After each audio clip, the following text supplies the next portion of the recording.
I retired and bought a small cabin deep in the woods to live peacefully with nature. Then my son-in-law called. Your parents are moving in with you. If you don't like it, come back to the city. I stayed silent. But when they arrived, they discovered the surprise I had waiting for them. Imagine saving for 40 years. Every skipped vacation, every packed lunch, every extra shift, all for one single, powerful dream. A quiet cabin nestled deep in the mountains. I finally held the keys to that dream, my slice of freedom, a place where no one could bother me. Then my son-in-law called, and with 5 chilling words, he tried to steal it all. The keys felt impossibly heavy in my hand as I stood in Rebecca Marsh's real estate office in Cody. Outside, the March wind whipped tumbleweeds across the parking lot. Rebecca smiled. Congratulations, Mr. Nelson. You're officially a property owner in Park County. She handed me the world in an 800-square-foot package, bought with $185,000. 40 years of my life compressed into 6 figures. My fingers were steadier than I expected as I shook her hand. The drive was pure bliss. Highway 14, then narrower roads, pavement fading to gravel, then just dirt. Self-service died off, bar by bar, until it was just me and the quiet. I stopped at a general store, buying coffee, bread, eggs. Visiting, the clerk asked. Living, I told her, and she nodded like I'd said something profoundly wise. The final 2 miles climbed through thick pine forest. Then, in a sudden clearing, there it was, my cabin. 4 elk grazed peacefully beyond the porch, lifting their heads to watch my truck, then resuming their meal. I just sat there for 5 minutes, engine off, listening to nothing. No honking, no sirens, no voices bleeding through thin walls. Just the whisper of the wind and the soft crunch of elk grazing. It was perfect. The cabin was exactly as I'd seen in the photos. Weathered cedar, green metal roof, stone chimney. Small, yes, but mine. Inside, it smelled of pine sap and old wood smoke. 1 main room, a tiny bedroom, a bathroom I'd have to enter sideways. It was absolutely perfect. I unloaded my truck methodically. Every tool, every book, the coffee maker, all placed with intention, bringing order out of boxes. As the sun began to lower, I made coffee. Too late in the day, but I didn't care. I carried it out to the porch and settled into the rocking chair I'd bought just for this moment. The elk had moved deeper into the clearing. A hawk circled overhead, writing thermals. I called Beulah, my daughter. Dad, are you there? Did you get it? Her voice was bright, immediate. Signed the papers this morning, I said, sipping my coffee. I'm sitting on the porch right now, watching elk. Oh, Dad, I'm so proud of you. You earned this. Her warmth made my chest tighten. 40 years, I murmured. 40 years I dreamed about mornings like this instead of highway traffic. You deserve every moment of peace, she said. Then, a slight shift in her tone. Cornelius has been so stressed with work lately. Sometimes I forget what peaceful even looks like. Something in her voice made me pause. Everything okay? Oh, fine. You know how it is. Middle management pressures. She laughed, but it sounded thin. We talked for another 10 minutes. Safe topics. Her students, her garden. When we hung up, I watched the mountains turn orange and purple as the sun dipped below the horizon. The coffee had gone cold, but I drank it anyway. An hour later, the phone rang again. It was Cornelius. He didn't bother with a hello. My parents lost their house. They're moving in with you for a couple months until they find a place. My hand tightened on the armrest of the rocking chair, knuckles white. Wait, what? Cornelius, I just bought this place. It's barely. For a couple months until they find something, he interrupted, his voice flat, like a conference call. I bought this place to be alone. I spent my entire retirement on. Then you should have stayed in Denver. Friday morning. I'll text you their arrival time. The line went dead. I sat there, staring at the clearing where the elk had been. They'd moved on. Smart animals. My knuckles were still white. I forced myself to release my grip, flex my fingers, breathe. Inside, I poured another coffee I didn't want and sat at the kitchen table. From my jacket pocket, I pulled out my engineering pad, the kind I'd carried for 40 years, grid paper for sketches and calculations. I started writing, not emotional venting, but questions. Timeline estimates. Resource assessments. The cabin key sat beside the pad. An hour ago, they'd meant freedom. Now, they meant something else entirely. I picked them up, felt their weight, then set them down with deliberate care. For 40 years, I'd been the reasonable one, the peacemaker, the man who swallowed inconvenience to keep family peace. Not anymore. Dawn found me still at the table. Empty coffee cups formed a semicircle around my notepad, dense with lists, diagrams, questions written and rewritten. I hadn't slept, but my mind felt sharper than it had in years. Focused. Crystalline. I made fresh coffee, studied my notes, then cleaned up, loaded my truck, and drove back to Cody. The Yellowstone National Park Ranger Station was a modern building designed to blend in. Inside, a ranger with a weathered face looked up. Help you. Just moved up from Denver, I said. Bought a place off County Road 14. Beautiful area, he smiled. You'll want to be careful with food storage. Lots of bear activity come spring. What about wolves? I asked, affecting a naive curiosity. Heard they're back in the region. He stood, moved to a wall map. Reintroduction's been successful. They're usually shy, but they've got an incredible sense of smell. Can detect prey or food from miles away. You hunting? No, just curious. Want to be prepared. Smart. He handed me a pamphlet. Keep your property clean. Don't leave attractants out unless you want visitors. I took careful notes in my field notebook. Wind direction, pack territories, seasonal behavior patterns. I thanked him warmly, reiterating that I was a Denver newcomer, still learning. Every word calibrated to sound exactly what he'd expect from a nervous city boy in the wilderness. Back in Cody, I found an outdoor supply store, the kind with taxidermy on the walls. Looking for wildlife cameras. I told the clerk. Want to monitor bear activity near my property. He showed me 2 models with motion activation, night vision, cellular connectivity. These will do you right. $340. I paid cash. Wednesday afternoon, back at the cabin, I installed them methodically. One covering the driveway, one angled toward the front porch. I tested the motion sensors, checked signal strength, adjusted until the coverage was perfect. My engineering brain, 40 years of structural problem solving, found deep satisfaction in the precision. Hidden enough to be unobtrusive, positioned for optimal capture. Weak signal, but functional. Thursday morning, I drove back to Cody. The butcher shop was the kind of place that served ranchers. Need 20 pounds of beef scraps, I said. Organ meat, fat trimmings. For dogs. The butcher didn't blink. You got it. $45 for meat wrapped in white paper, loaded into my coolers. The smell was immediate. Powerful. Blood, fat, raw flesh. Thursday afternoon, I stood in the clearing behind my cabin with the coolers open. The wind came from the west. I checked it the old way, wetting my finger. I walked 30 yards from the structure, upwind, then placed the meat in 3 piles, spreading it to maximize scent dispersion. Not random. Calculated. Close enough to draw predators. Far enough they'd focus on the piles, not the building. I wasn't trying to endanger anyone. I was trying to educate them. Back inside, I moved through each room, locking windows, turning off unnecessary power, setting the thermostat to minimal heat, protecting my investment while setting my trap. I paused at the door, took one last look at the space I'd inhabited for less than 3 days, and left without hesitation. The drive to Denver took 5 hours. I arrived at my old, partially furnished suburban house just before midnight. I set up my laptop in the living room, propped my phone where I could watch the camera feeds. And I waited. Friday morning, 10 a.m. A sedan appeared on my phone screen. Leonard and Grace emerged, looking around with expressions I recognized even on the small display, displeasure, judgment. The camera microphone picked up their voices. This is where he's living now. Grace wrinkled her nose. It smells like pine and dirt. At least it's free, Leonard said, walking towards the cabin. We'll stay a few months. Let Cornelius figure out the next step. I don't see why we had to come all the way out. Grace stopped. Froze. Leonard. Wolves. 3 shapes emerged from the northwest tree-line. Gray and brown, moving with cautious purpose toward the meat piles. Not aggressive. Not interested in humans. Just hungry. Leonard saw them. His face went white. Get in the car. Get in the car now. They ran. Grace stumbled, recovered. Car door slammed. The engine roared, gravel sprayed as they reversed wildly, then accelerated down the driveway. The wolves, unbothered, continued toward the meat.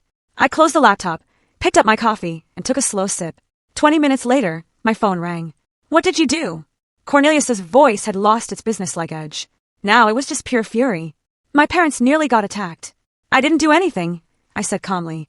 I warned you. This property is in the wilderness. You set this up. You baited those animals. Cornelius, I live in wolf country. Wolves live here. This is their home. Maybe you should have asked before assuming you could use mine. You're insane. You're going to what? Zoom me, because wildlife exists on my property. Good luck with that. This isn't over. No, I said. It's just beginning. I pressed end call, set the phone down deliberately, and watched the footage again, seeing the wolves finish the meat and disappear back into the forest. Somewhere, my cabin waited. I'd been planning defense, but watching the recording, I realized something had shifted. This wasn't about defense anymore. 2 weeks passed. I settled into the routine I'd imagined. Coffee on the porch at dawn, watching elk, reading books I'd postponed for decades. But the peace felt conditional, like standing on ice that might crack. I checked my phone more than I wanted to, kept the camera feeds open. Mid-April brought warmer afternoons. I was splitting firewood when my phone rang. It was Beulah. Dad, please. Her voice broke. She was crying. Cornelius showed me the footage of the wolves. That could have been so much worse. I set down the axe. Beulah. Honey, wolves live in these mountains. I didn't create that situation. I warned Cornelius this wasn't appropriate housing for his parents. But you knew they were coming. You could have done something to make it safer. The script was obvious. Every phrase sounded rehearsed. Coached. My daughter turned into his messenger. I bought this property for solitude, I said, keeping my voice level. No one asked if I was willing to host guests. But I'm willing to meet with Leonard and Grace to discuss options. You are. Hope flooded her tone. Really? I'll meet them in town. Neutral ground. We'll talk. After we hung up, I stood watching clouds move across the mountains. She genuinely believed she was helping. That made it worse. 2 days later, I drove to Cody for the meeting. I'd spent both evenings preparing, researching rental prices, printing 3 copies of a standard short-term agreement, reviewing property law. I practiced my presentation in the truck mirror, testing different phrasings. Firm but not hostile, clear but not cold. The Grizzly Peak Cafe sat on Main Street, small and local. I arrived 15 minutes early, choosing a table near the window, back to the wall, clear view of the entrance and the security camera above the register. I ordered black coffee and waited. Leonard and Grace arrived exactly on time. Cornelius must have driven them, probably parked nearby, coaching them. They walked in, sat down across from me like I'd summoned them to court. Hello, Leonard. Grace. Would you like coffee? Leonard ignored me. Ray, this has gone on long enough. We need those keys today. We're not here for coffee, Grace added. We're here because family is supposed to help family. I pulled the rental agreement from my folder, slid it across the table. The paper made a soft sound. I aligned it perfectly. I agree, which is why I prepared a proposal. Leonard glanced down, then back up, his face reddening. A rental agreement? You're charging us rent.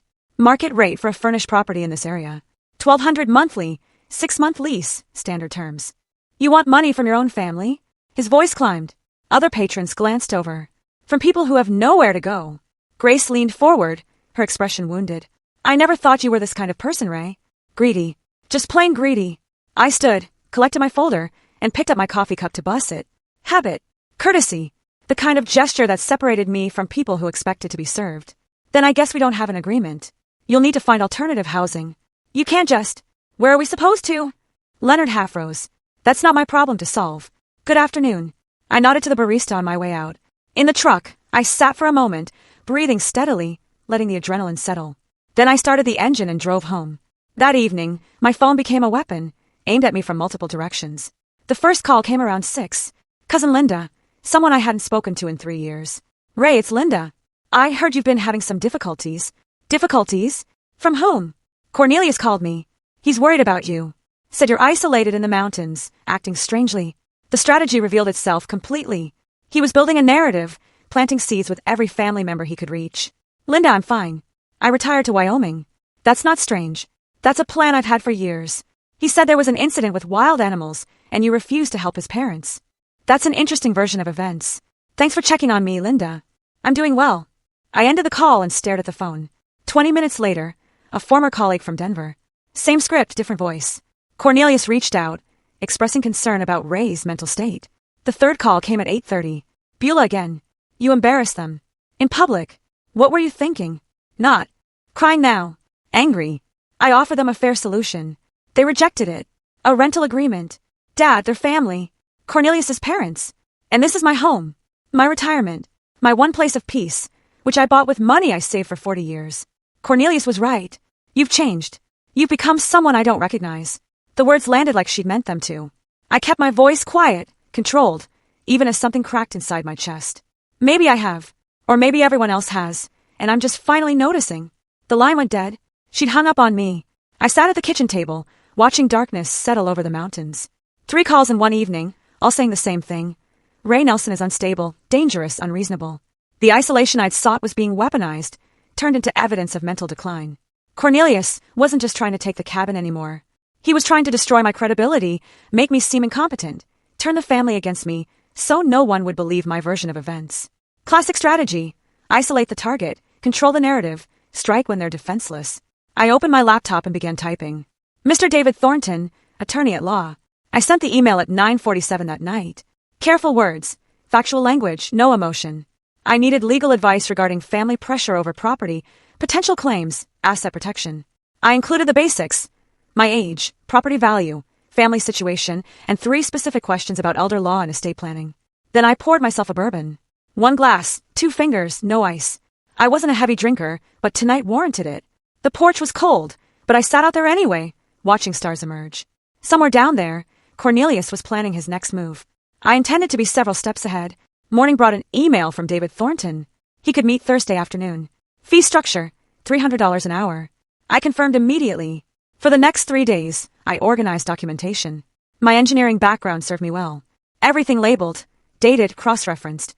Property deed, purchase documents, family tree diagram, a written timeline of events starting with Cornelius's first call, transcripts of key phone conversations from my detailed notes, printouts of the rental agreement Leonard had rejected. By Thursday morning, I had a leather portfolio case packed with evidence that could build a case as solid as any foundation I'd ever engineered. Wednesday evening, my phone rang. Beulah. Her voice sounded thin and exhausted. I'm sorry I yelled at you after the coffee shop thing. I'm exhausted. I understand, honey. This has been hard on everyone. Cornelius is so stressed. He's been trying to help his parents ever since Leonard lost all that money. I went very still. Lost money? What happened? Oh, you didn't know? Leonard was playing poker online. Lost $47,000 over 6 months. That's why they lost the house. It was mortgaged for the gambling debts. $47,000. The number hung in the air like smoke. That's a substantial amount. No wonder Cornelius has been under pressure. Yeah, and he keeps talking about solutions, about how if we could just, reorganize family assets. She was talking faster now, stress overriding caution. He mentioned something about putting your cabin in a family trust, so it could benefit everyone eventually, for your estate planning, you know? And the property value is probably already up since you bought it in March. Every word was a piece clicking into place. A family trust. That's an interesting idea. When did Cornelius suggest this? A few weeks ago. He said it would be good for tax purposes when in the future. I don't really understand estate planning stuff. Neither do I. That's why I'm consulting an attorney this week, just to make sure everything's proper. An attorney? Her voice sharpened. Dad, is that necessary? At my age, with property worth this much? Yes, it's the responsible thing to do. After we hung up, I added 6 pages of notes to my documentation. Leonard's gambling. Cornelius's scheme disguised as estate planning. The timeline of desperation driving aggression. Thursday afternoon, I drove to Cody. Thornton's office occupied the 2nd floor above Murphy's Hardware. Professional signage, well-maintained. I watched for 5 minutes, assessing, then grabbed my portfolio and went inside. David Thornton was a man in his 50s, Wyoming weathered, with the direct manner of someone who'd grown up on a ranch before law school. His office was solid wood, law books, a framed degree from the University of Wyoming, and a window overlooking Main Street. I presented my documentation in sequence, property papers, family diagram, timeline evidence. Each document handed across at the appropriate moment. Thornton took notes, asked clarifying questions. I had answers prepared. Mr. Nelson, I have to say this is the most organized intake I've seen in years. You've documented everything. 40 years in construction engineering. Documentation prevents disputes. In this case, it's going to protect you significantly. He leaned back, tapping his pen. Here's my assessment. Your son-in-law is attempting to establish grounds for claiming you're incompetent or need oversight. The smear campaign. The stories about dangerous behavior. These are preliminaries to a potential conservatorship claim. Conservatorship? Taking away my legal rights. It's a tactic. Not always successful, but it can tie up your assets in court for months while they argue you can't manage your affairs. The solution is to prove conclusively that you are managing your affairs competently, which is what we're doing right now. What's the next step? A revocable living trust with an independent trustee. I'll be frank, it'll cost about $2,400 in legal fees, but it makes you essentially untouchable. The trust owns the property, not you personally, so family pressure becomes legally meaningless. Do it. How soon can we have it ready? 2 weeks. I'll draft the documents. You'll review and sign. We'll record it properly. After that, your property is protected. The meeting lasted 90 minutes. When I left, the sun was lower, but I felt clearer than I had in weeks. Following Thornton's advice, I drove to the public library instead of going home. I chose a corner computer terminal, back to the wall, a habit. I accessed Colorado property records, public databases I'd navigated before during my engineering career, building permits, property liens, easements. I entered Beulah and Cornelius's address and downloaded their mortgage history. Then, the home equity line of credit hit me like cold water. $35,000, dated 8 months ago. Single signature authorization. Cornelius's name only. I printed the documents with hands that didn't shake, but wanted to. Added them to my folder. Drove back to the cabin in silence. That evening, I called Thornton from the porch. David, I found something. My daughter's house has a $35,000 HELOC that she didn't know about. Taken out by her husband. Yes. 8 months ago.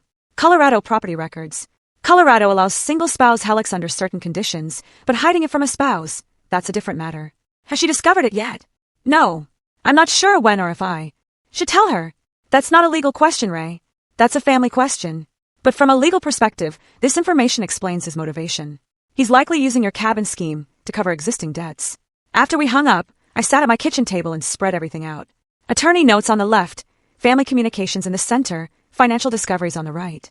Leonard's $47,000 gambling debt led to Cornelius's $35,000 HELOC to cover part of it, which led to financial pressure, which led to the scheme to acquire my cabin and eventually liquidate it for cash. Everything connected.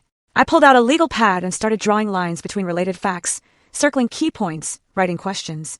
Can Thornton investigate HELOC legality? Does Beulah have legal recourse? When to inform Beulah? How to protect her without alienating her further? My phone buzzed. Text from Thornton. Trust documents ready Monday for review. I replied, I'll be there. Then I made one final note at the bottom of my pad. Cornelius is cornered. Cornered animals attack. Prepare for escalation. 3 weeks later, on a Monday morning in early June, I drove to Thornton's office for the trust signing. The portfolio case beside me held 3 weeks of organized financial records, bank statements, retirement accounts, property appraisals, investment documentation, everything consolidated. Thornton's assistant had the documents waiting on the conference table. 43 pages total, each signature line flagged with a yellow tab.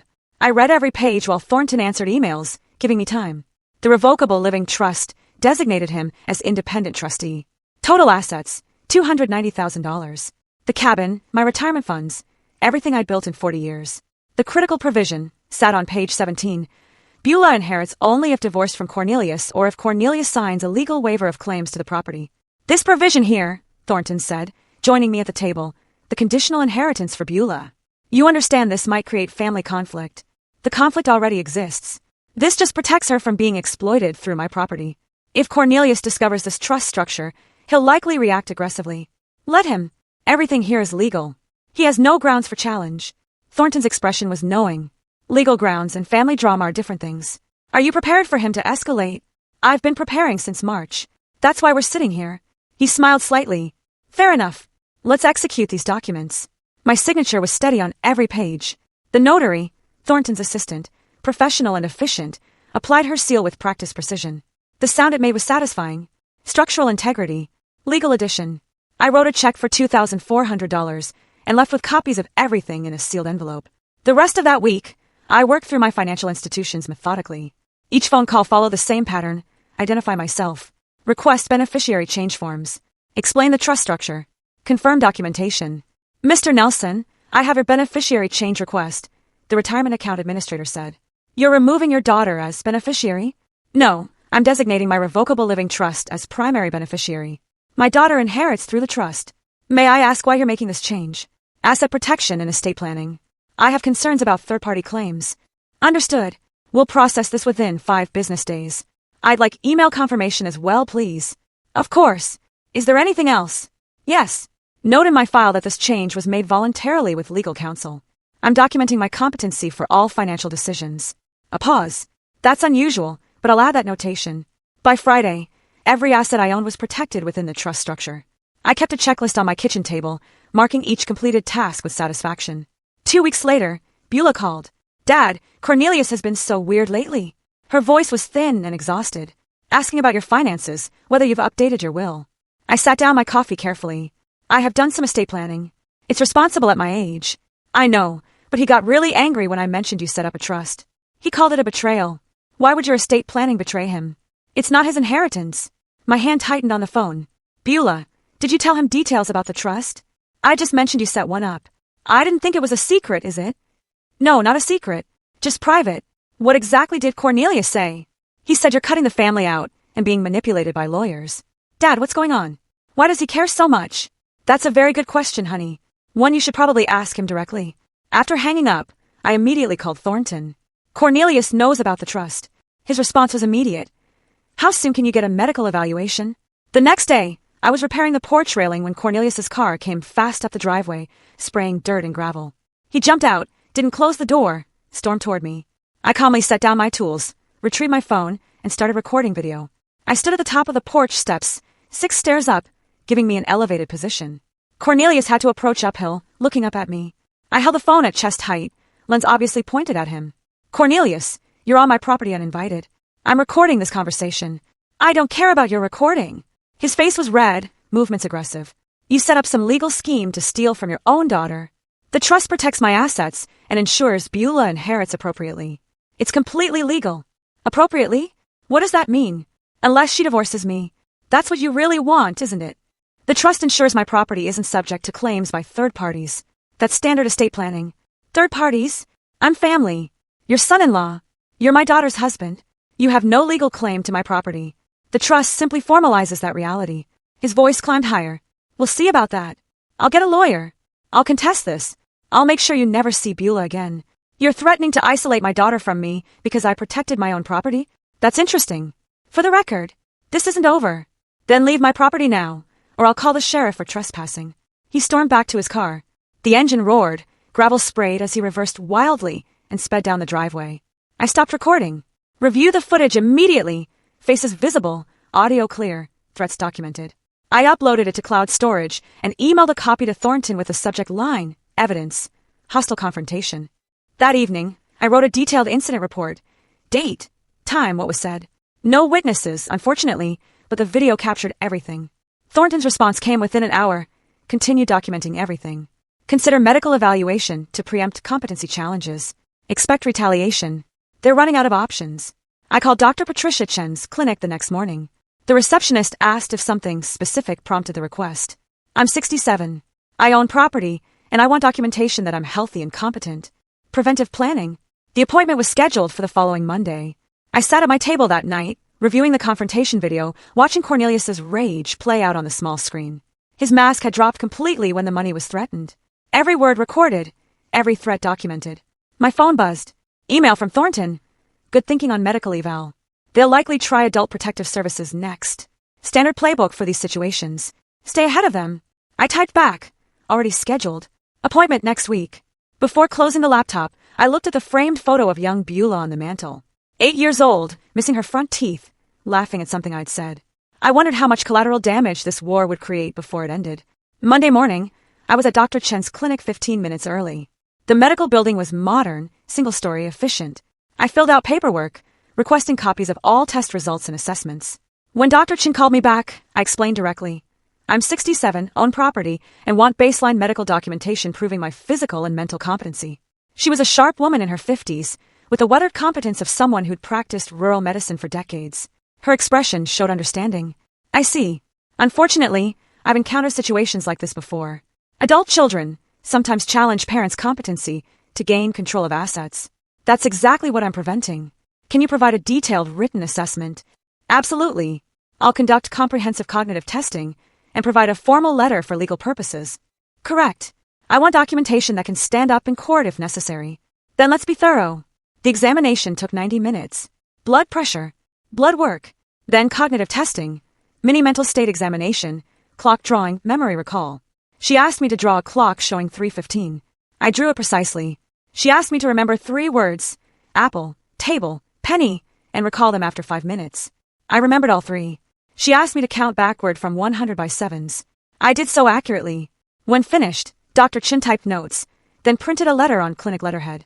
Mr. Ray Nelson is mentally competent, physically healthy, fully capable of managing his own affairs and making independent decisions regarding his property and finances. Patient alert, oriented, cognitively intact, no signs of dementia, confusion, or diminished capacity. She signed it, applied the clinic stamp, handed me the letter and copies of all test results. $240 for the extended evaluation.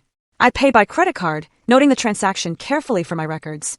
2 days later, I was in my workshop shed organizing tools when an unfamiliar sedan pulled up.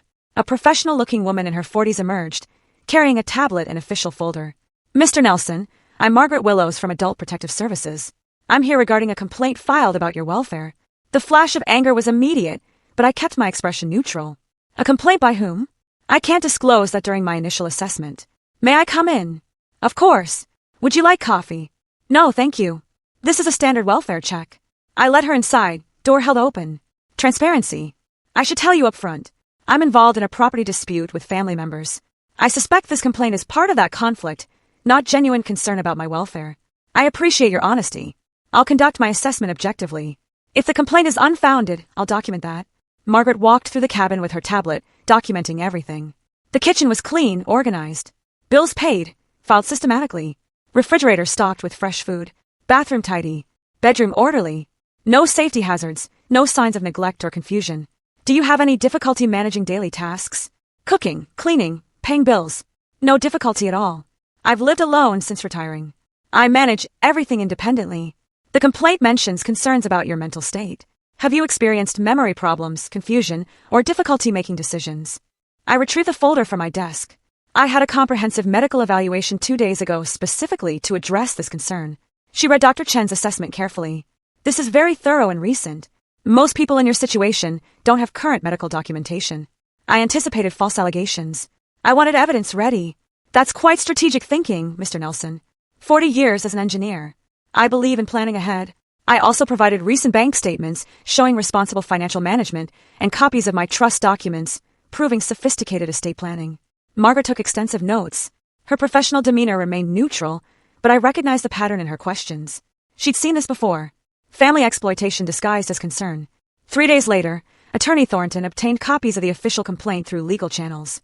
I read it at my kitchen table, slowly, completely, multiple times. Cornelius and Leonard had signed as co-complainants. The allegations were specific and completely false. Claim: Ray threatened family members with weapons. False: I've never owned firearms. Claim: exhibits paranoid behavior, including security cameras everywhere. The cameras exist for legitimate property protection after actual threats. Claim: refuses medical care. False: I just completed a comprehensive evaluation. Claim: struggles with basic tasks and makes irrational financial decisions. The trust was sophisticated planning, not irrational. Grace provided a supporting statement, claiming I endanger them with wild animals. The wolf incident, now twisted into evidence of incompetence. The complaint requested mandatory psychiatric evaluation and possible conservatorship proceedings. My jaw tightened as I read. My knuckles went white, gripping the pages. They weren't just attacking my property anymore. They were attacking my autonomy, my competency, my freedom. This was war. 10 days after Margaret's visit, official notification arrived. Adult Protective Services, case closed. Complaint determined unfounded. Margaret's report stated clearly: subject is competent, living independently and safely. No evidence of exploitation, neglect, or diminished capacity. Recent medical evaluation confirms cognitive and physical health. Complaint appears motivated by family property dispute rather than genuine welfare concerns. No further action warranted. I created a new folder labeled APS False Complaint Evidence and filed everything systematically. The original complaint with false allegations, Margaret's assessment report, the case closure letter, my medical evaluation, photographs of my well-maintained cabin, my written rebuttal to each false claim with supporting evidence. The folder joined the growing collection on my shelf. I was building a comprehensive case file. My phone rang. It was Thornton. Ray, I found something. Leonard and Grace have been using your cabin address for something. Public records show mail being sent there in their names. This could be mail fraud or identity theft. We need to investigate immediately. I looked out the window at the mailbox by the road. I hadn't thought to check for mail addressed to people who don't live here. I'm heading there now. I grabbed my truck keys, wondering what else I was about to discover. I grabbed my keys and drove down the long driveway. A 1/4 mile of dirt road, dust rising behind the truck in the late afternoon heat. August in Wyoming made the air shimmer. The mailbox was standard aluminum on a weathered post, surrounded by tall grass. I pulled on gloves before opening it. Didn't want my fingerprints on mail that wasn't mine. 3 envelopes, all addressed to Leonard Harrison or Grace Harrison at my cabin address. Wyoming Department of Family Services, First Mountain Credit Union, Social Security Administration. I photographed each envelope carefully with my phone. Front, back, postmarks visible, dates clear. Then I placed them in a plastic evidence bag I'd brought specifically for this purpose and drove back to the cabin. Thornton answered on the first ring. Ray, I found something significant. Leonard and Grace have been using your address for official correspondence. For what purpose? Benefits fraud, possibly. They're receiving mail from Wyoming Social Services, and they've opened a bank account using your cabin address. But your camera footage proves they don't live there. That's a federal crime, isn't it? Mail fraud, benefits fraud, potentially identity theft if they claim to have your permission. We're talking years in federal prison if prosecuted. I looked at the evidence bag on my kitchen table. Then we report it. I'm not covering for criminals just because they're related to my son-in-law. Understood. I'll prepare the evidence package and contact the U.S. Attorney's Office. Ray, this changes everything.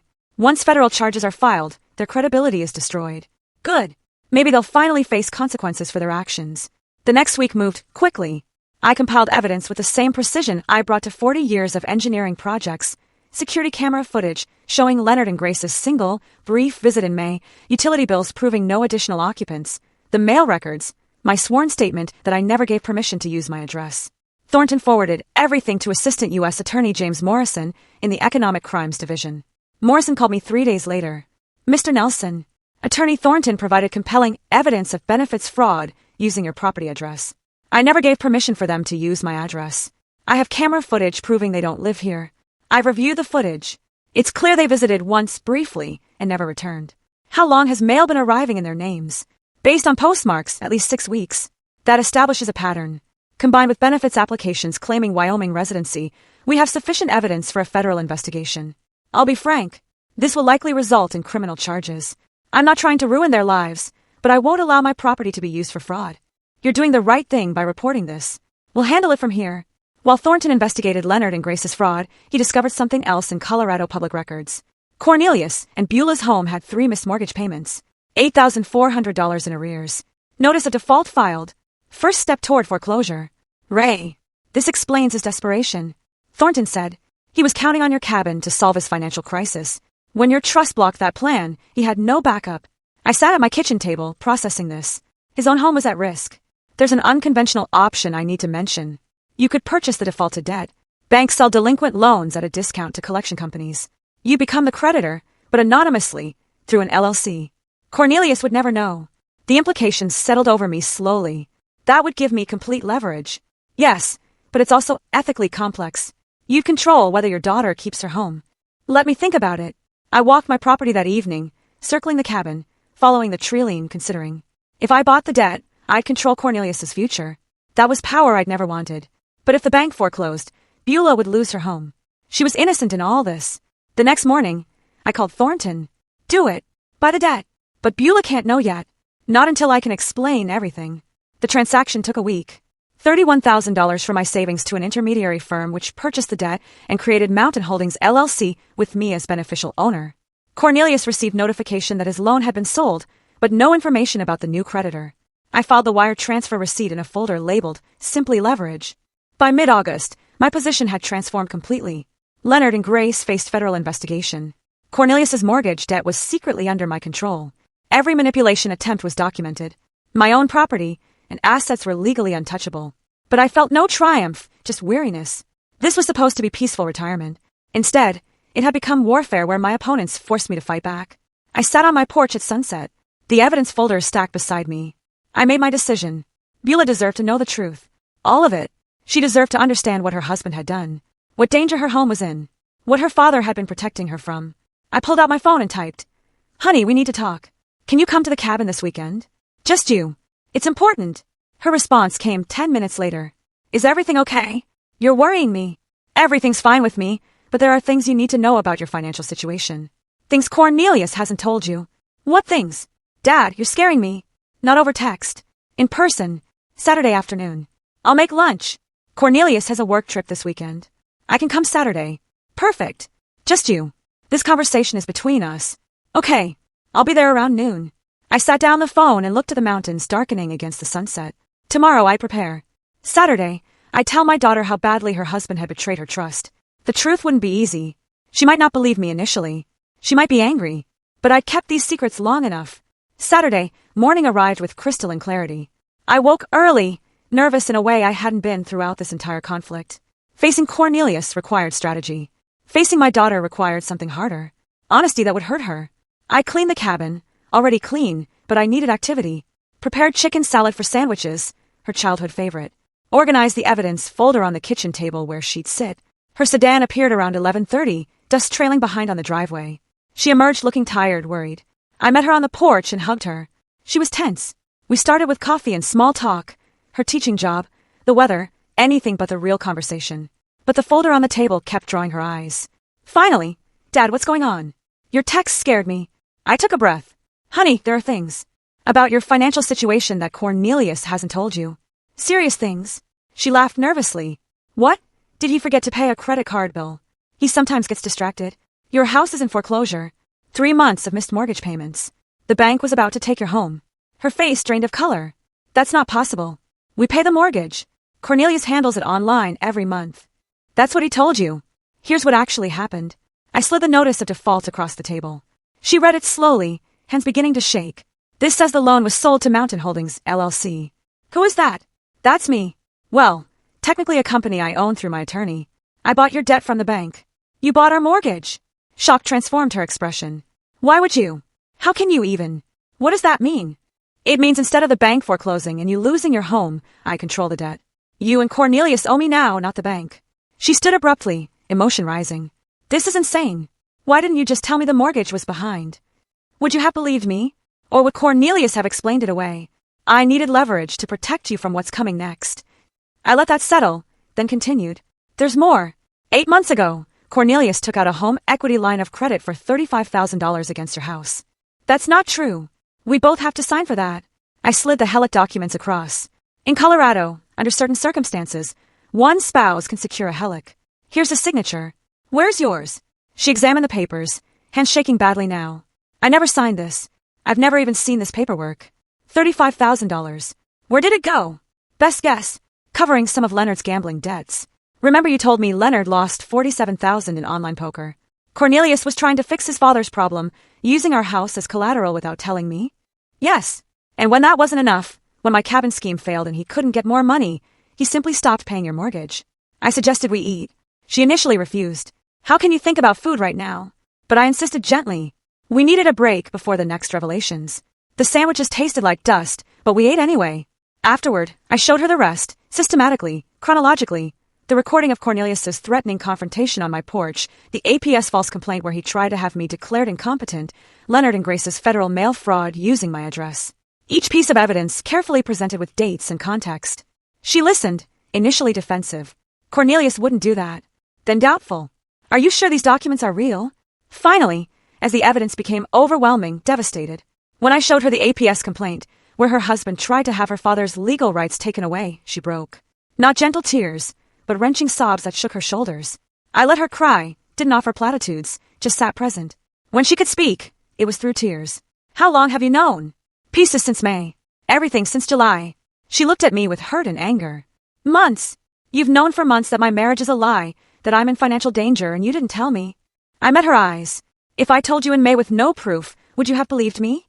Or would Cornelius have convinced you I was paranoid, vindictive, exactly what he was already saying? Her voice dropped quieter, knowing I was right. I don't know. Probably not. That's why I waited.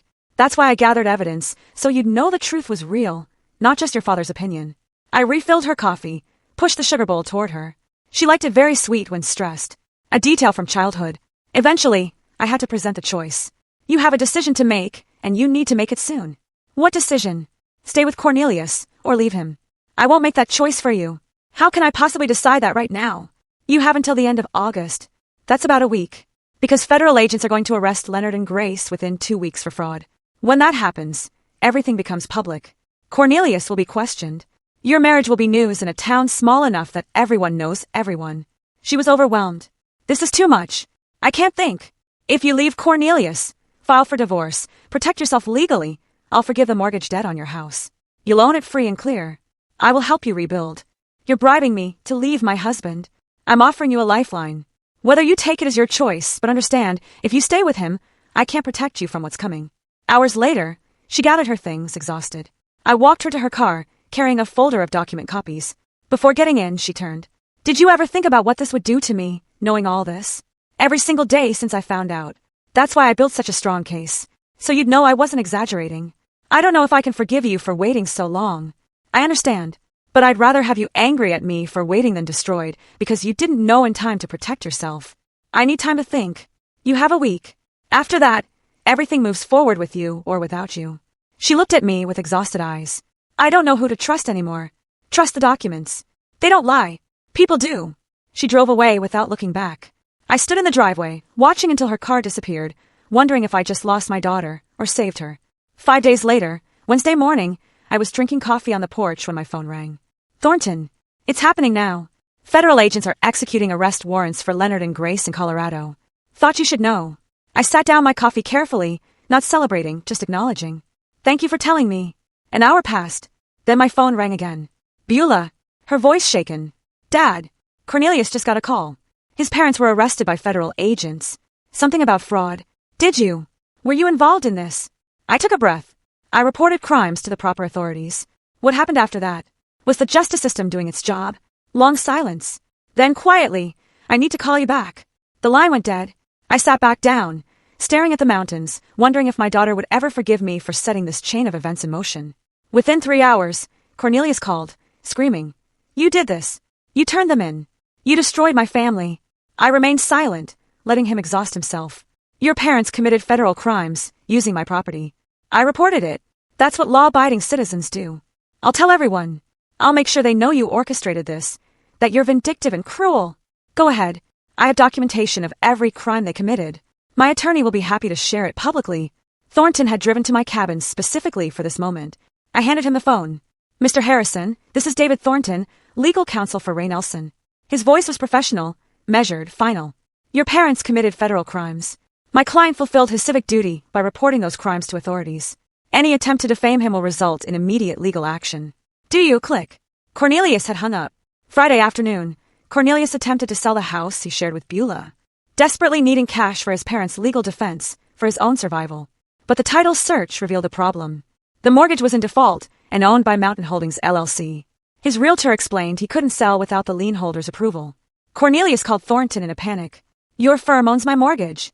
How is that possible? My client purchased your defaulted debt through legal channels. You were notified weeks ago that your loan was sold. I need to sell this house. My parents need lawyers." Thornton's response was calm. "My client is willing to discuss terms. You'll receive a formal offer within 24 hours. Saturday morning, a courier delivered a certified letter. Inside, a formal offer from me through Thornton's firm. Terms: I would forgive the entire mortgage debt, the $35,000 remaining balance plus $8,400 in arrears. Total debt forgiveness of $43,400. Conditions: Cornelius must sign divorce papers with no asset claims. He must sign a legal waiver relinquishing any claims to my property, estate, or assets. He must sign a sworn statement acknowledging he had no legal right to use my cabin or involve me in his financial problems. Deadline: 72 hours. If he refused, I would foreclose immediately. He'd lose the house anyway with nothing gained." Cornelius called Beulah, tried to convince her to fight this with him. Her response, which I learned later, was simple. "I already filed for divorce yesterday. Sign the papers, Cornelius. It's over." Monday morning, Cornelius appeared at Thornton's office. Thornton described him later: disheveled, unshaven, dark circles under his eyes, hands shaking. He signed every document: divorce agreement, property waiver, sworn statement. When it was done, he asked quietly, "Can I at least keep the house?" Thornton's response was matter-of-fact. "Once the divorce is final, the house will be deeded to Beulah. Free and clear. You'll need to find other accommodation." Cornelius left without another word. That same afternoon, my phone rang. Beulah. Her voice was different. Still hurt, still processing, but stronger. "Dad, I signed the divorce papers. I'm leaving him. I can't stay in that house. Too many memories. Can you help me find something near you? I want to start over." Relief flooded through me. Not triumph, just profound relief. "Of course, honey. We'll find you something perfect. Close enough to visit. Far enough for your independence. Are you disappointed in me for not seeing what he was sooner?" "Never. You trusted someone you loved. That's what good people do. He betrayed that trust. That's on him, not you." Her voice broke slightly. "Thank you. I needed to hear that. You're my daughter. I'm proud of you for making the hard choice. That takes real strength." After we hung up, I walked outside to the porch, sat in the rocking chair I'd bought for retirement. For the first time in months, I simply sat still, without planning, strategizing, or worrying. The evening was clear. Elk grazed in the clearing. Mountains stood eternal in the distance. I rocked slowly, rhythmically, and allowed myself to feel the weight lifting. Not gone completely. Beulah still needed to heal. The divorce needed to finalize. Leonard and Grace still needed sentencing. But lifting. The immediate danger was over. My daughter was safe. My property was secure. Almost finished. Just one more chapter to write. The one where we figure out what peace actually looks like. 2 weeks later, I sat in a federal courtroom in Cheyenne, Wyoming, attending Leonard and Grace's sentencing hearing. I didn't have to be there. The prosecutor didn't require my presence. But I needed to see this through to the end. Leonard and Grace stood before the judge, looking diminished in their federal court attire. Their attorney had negotiated a plea deal, guilty pleas to reduce charges in exchange for lighter sentences. The judge reviewed their criminal history, none, and their ages, then the evidence of their guilt, which was overwhelming. "Mr. and Mrs. Harrison, you've pleaded guilty to benefits fraud. The court accepts your plea agreement." The judge's voice was firm. I want to be clear about the severity of your actions. You exploited systems designed to help citizens in genuine need. Yes, Your Honor, Leonard said quietly. 2 years supervised probation, $45,000 in restitution and fines, permanent ban from federal and Wyoming state benefit programs.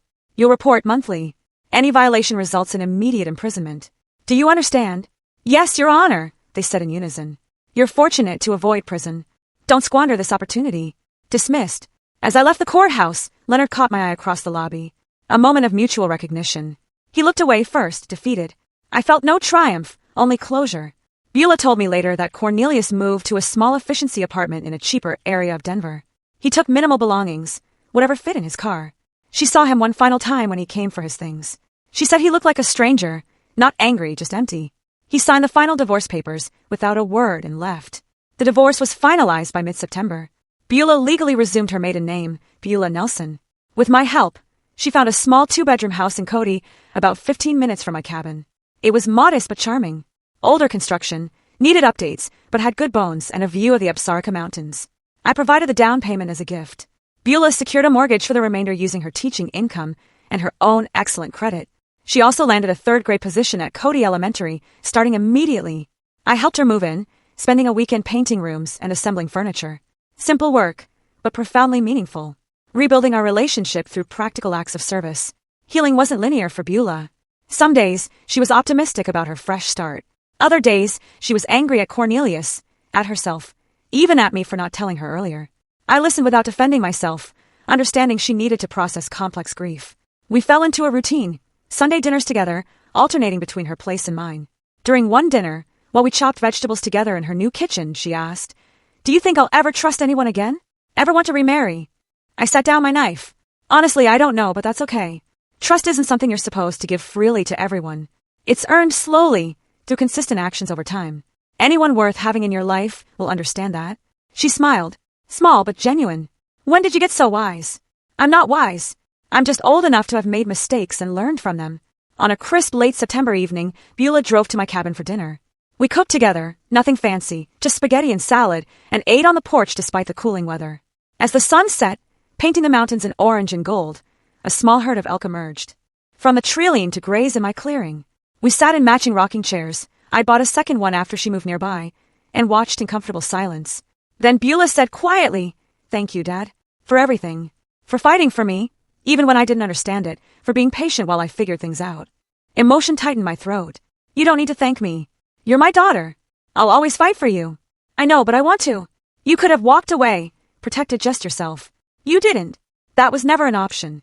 Family means we protect each other, even when it's hard. I'm sorry I didn't believe you sooner. Don't apologize for being loyal to your marriage. That speaks well of you." She smiled, genuinely smiled for the first time in months. "Look at that big bull elk. He's magnificent. That's my favorite. I see him almost every evening." I smiled back.